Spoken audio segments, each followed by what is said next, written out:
allergic ako sa mga politiko ngayon. So, i-consider lang nila ako. So mga ilan sila VP na lumaki, including Attorney Gonzalo? 4 na. VP, sabi ni saya pa ba? Manimaan ka kinsa tong mga ni traidor sa inyo. Adili. Dili ka mo dumot. Dili. I don't take it personally. Kasi, para sa akin ba, yung ginawa nila sa akin, personal yun sa akin. So, bilang isang politician, natural na ganun ang gagawin sa iyo. So, wala lang yan sa akin. Pero ang ginawa nila sa bayan, yung corruption at yung abuso nila, hindi yan personal sa akin. So, hindi natin yan palalampasin. Sabi niya, First off, I'd like to thank our friends from the media for your support to the OVP 19 years exhibit here in Davao City and the book signing of the OVP Coffee Table book, First in Line. This is our contribution to the celebration month of the Araw ng Davao. Okay, first question, Argel Relator, GMA, sir. Ma'am, sorry, nag-comment si Secretary Ombudsman Remulian. Sinasabi niya, ma'am, nagsimula daw yung maleta delivery sa time ni PRRD, ma'am. Your comment po. So for now, ang focus ng Inday Sara at ng Office of the Vice President is yung mga kailangan namin gawin para sa bayan. Tulad nito, we have an exhibit that showcases the former Vice Presidents and teaches the children about leadership and anong klaseng leadership ang pipiliin nila sa kanilang pagbabiyahe dito sa ating bayan. Mamaya. VP, may hapon. Ako question is, sukad atong simula nung nag-pronounce ka that your intention to run for 2028, maraming nag-float na names for your VP. My question is, may qualifications ka bang isi-set na for your partner as VP and meron na ba tayong nakita? As I mentioned, noong episode ng Ibalik ang Tapang at Malasakit, nabanggit ko doon na meron akong ni-recruit last year. Does it mean na yun na? But hindi pa siya nag-decide kung tatakbo siya for Vice President or hindi. So, antayin na lang natin yung desisyon niya. Huwag na lang natin siya guluhin. Huwag na natin siya pangalanan kasi baka atakihin siya, sisirain yung pangalan niya. So, pabayaan natin siya mag-desisyon. Ma'am Ruth, ma'am. Vice, may lumabas na Tangeres survey.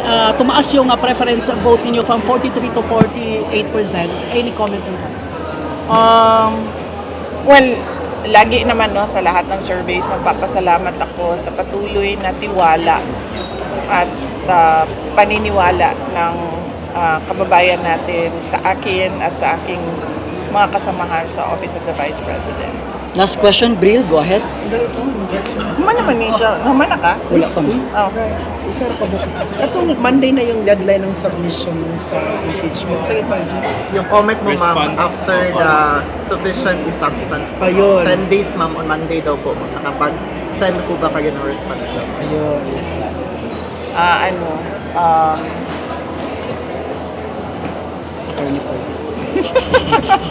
Please refer to. Kuan ka na. Hapit namang Monday, no? Ato na to kung mag-file ko, dili. Antay na. Oo. Antay na lang sila na mga tiga-House of Representatives. Vice, kalalabas ng balita, possible daw na i-exclude sa defensa panel yung si Munsayag, Attorney Munsayag at si Attorney Michael Owa. Poa. May conflict of interest. May conflict of interest daw.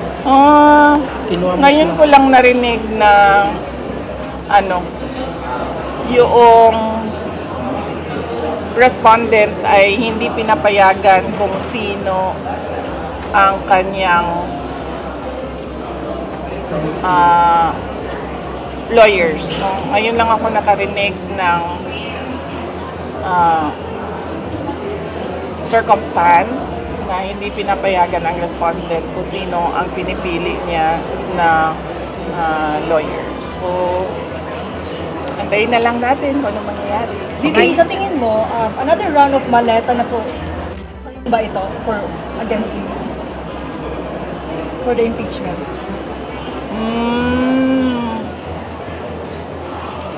Antayin natin, tapos kunan natin ng picture, tapos ilabas na naman natin yung pictures kung merong mga bagong maletas na lalabas.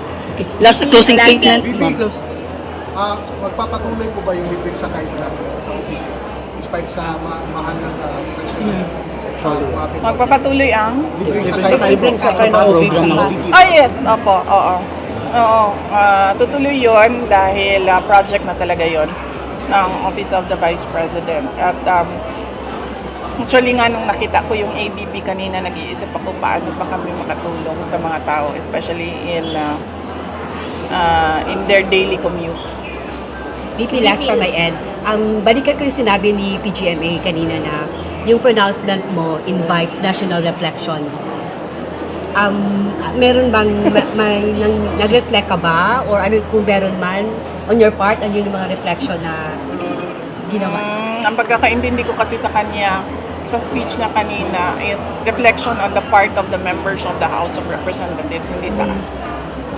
VP, sa lahat ng mga nangyayari, VP, how are you holding up? Oh, I'm okay. Thank you. How are you holding up?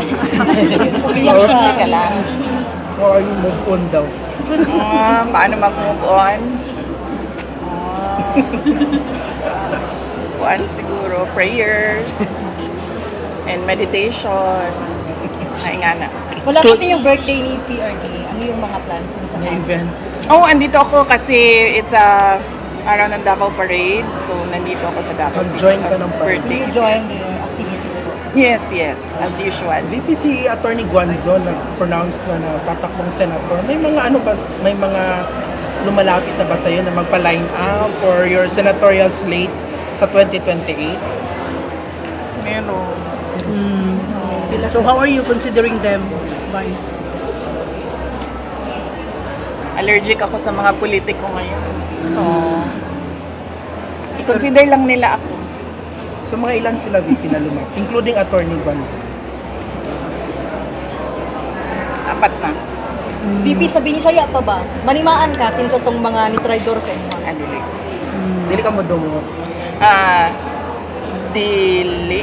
I don't take it personally. Kasi, para sa akin ba, yung ginawa nila sa akin, personal yun sa akin. So, bilang isang politician, natural na ganun ang gagawin sa iyo.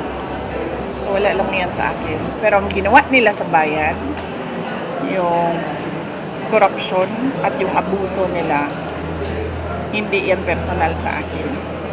So, hindi natin yan palalampasin.